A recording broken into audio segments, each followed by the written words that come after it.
안녕하십니까. 갤라호른입니다. 애널리스트가 아닌 트레이더의 눈으로 시장을 바라보는 갤라호른은 투자자 여러분께 구체적인 매매 신호를 제공하기보다는 투자자들이 시장에 대한 이해와 통찰력을 갖는 데 도움을 드리고자 합니다. 따라서 이 보고서는 투자하는데 참고용으로만 활용해 주시기 바랍니다. 1시간 차트에서 유로 달러는 20일 이동 평균선 돌파에 실패하였지만 이중 바닥 패턴을 만들어 갔습니다. 하지만 이 패턴 형성을 실패하고 유로 달러는 채널권 안에서 등락을 거듭하다 한 줄을 마쳤습니다. 세계 주요국 중앙은행에서 기준금리를 결정하는 회의를 마친 이 시점에서 유로 달러는 뚜렷한 추세 없이 다음을 준비하며 힘을 모으는 모습을 볼 수 있습니다. 이번 주에도 주요 경제 지표가 발표되는 만큼 그에 대한 대비가 필요하겠습니다. 4시간 차트에서 유로 달러 통화상의 하락세는 뚜렷하게 나타납니다. 전형적인 하락 추세를 보이고 있어서 추세 추종론자의 구미를 끌어당기는 가격 흐름을 보여주고 있습니다. 하지만 지난주 장 마감을 앞두고서 유로 달러는 하락 추세를 이어가는 대신 횡보하며 볼린저 밴드 안으로 들어가는 모습을 보여줬습니다. 하락세가 강할 때는 추가 하락 전 숨고르는 모습으로 볼 수 있지만 유로가 반등을 위해 힘을 비축하는 모습으로도 볼 수 있는 만큼 매매를 할 때 무리한 매매는 지양해야겠습니다. 일간 차트에서 유로는 피보나치 되돌림 38.2% 수준으로 주저앉은 채 한 주를 마쳤습니다. 다시 유로의 반등을 기대해 볼 수도 있겠지만 일단은 유로 달러 통화상이 1.05대까지 추가 하락할 것으로 내다보는 게 좀 더 합리적일 것입니다. 1.05까지 내려간다면 이곳에서 유로 달러는 추가 하락을 예상하는 매도 세력과 반등을 노리는 매수 세력 간 공방전이 벌어질 것으로 보입니다. 이 지점은 올해 1분기 몇 차례에 걸쳐 지지대로 작용했기 때문입니다. 수차례에 걸쳐 지지선으로 작용했으니 이번에는 무너질 때가 됐다고 판단할 수도 있지만 그 전에 매수와 매도 세력의 힘겨루기가 벌어질 것으로 예상됩니다. 유로에 대해 매도적 관점을 갖고 있더라도 시장에 진입할 때 혼잡을 피할 필요는 있을 것입니다. 주요 6개 통화에 대한 달러 가치를 보여주는 달러 인덱스는 지난주에도 상승세를 이어갔습니다. 이로써 달러 인덱스는 주간 차트에서 10주 연속 거침없이 상승하는 모습을 보여주며 달러 독주 모습을 보여줬습니다. 혹자는 이를 두고 킹달러 시대의 재림이라고 표현했습니다.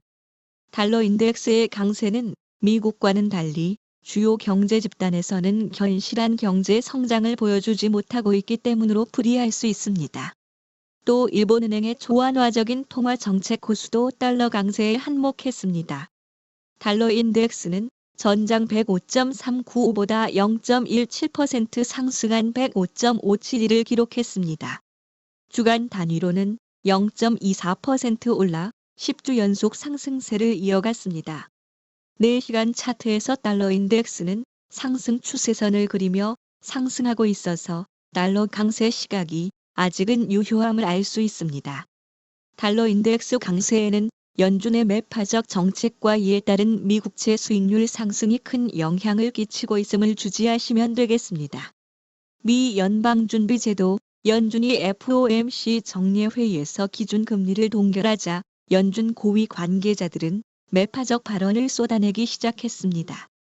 미셸 보먼 연준 이사는 인플레이션이 여전히 너무 높다며 추가적인 금리 인상과 일정 기간 동안 고금리 상태 유지가 적절하다고 말했습니다. 보먼 이사는 에너지 가격 상승이 진정돼 가고 있는 인플레이션을 되돌릴 위험이 상존한다고 판단했습니다. 메리 데일리 샌프란시스코 연방준비은행 총재도 인플레이션이 아직 완전히 잡히지 않았음을 언급했습니다. 데일리 총재는 통화 완화 정책을 지지하는 온건파로 알려져 있으나 내년 물가에 대해선 연준 목표치인 2%대 상승을 부정적으로 보며 경제 상황을 판단하기 위해서라도 고금리 상태를 유지해야 한다고 말했습니다. 수전 콜린스 보스턴 연은 총재 역시 비슷한 견해를 보이며 추가 긴축은 확실히 정책 테이블에서 내려놓지 않은 상태라고 말했습니다. 연준은 지난주 시장이 예상한 대로 기준금리를 동결했지만 올해 한 차례 추가 인상할 수 있음을 시사하며 달러 강세를 이끌었습니다. 연준은 기준금리를 최대 5.5%로 동결한다고 밝혔지만 공개된 점도표에 따르면 연준 위원들은 기준금리를 최대 5.75%까지 올릴 것임을 예고했습니다. 제롬 파월 연준 의장도 FOMC 정례회의 후 적절하다면 금리를 추가로 인상할 준비가 돼 있다고 밝힌 바 있습니다. 시카고 상품 거래소 패드워치에 따르면 시장에서는 연준이 11월에도 기준금리를 동결할 가능성을 70.6%로 봤습니다. 연준 회의 전까지는 66% 수준에서 72%까지 높아졌다 다소 낮아진 수치입니다.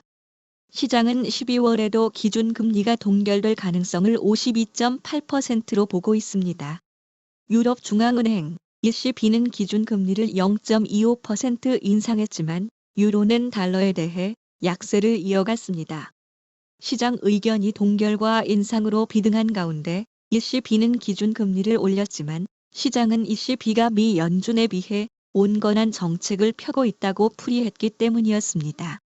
더구나 통화정책 발표 후 기자회견에서 ECB는 사실상 이번이 마지막 금리 인상이라는 점을 강하게 시사했습니다. 시장에서는 연준의 매파적 정책이 미 국채 장기물 수익률 상승을 이끌어 달러가 강세를 보였다고 보고 있습니다. 한 전문가는 유로존의 경착륙 위험과 함께 유로화가 올해 최저치로 떨어질 가능성이 높다고 내다봤습니다. 한편 상승하고 있는 국제 유가가 물가 상승에 압력을 가하고 있습니다. 급격한 원유 가격 상승은 경기는 침체된 가운데 물가는 오르는 스태그플레이션을 부를 수 있다고 전문가들은 경고하고 있습니다. 갤라호른에서 제공하는 보고서는 참고용으로만 활용해 주실 것을 다시 한번 말씀드리며 투자에 대한 책임은 전적으로 투자자 자신에게 있다는 점을 유념하시기 바랍니다. 지금까지 갤라호른이었습니다. 감사합니다.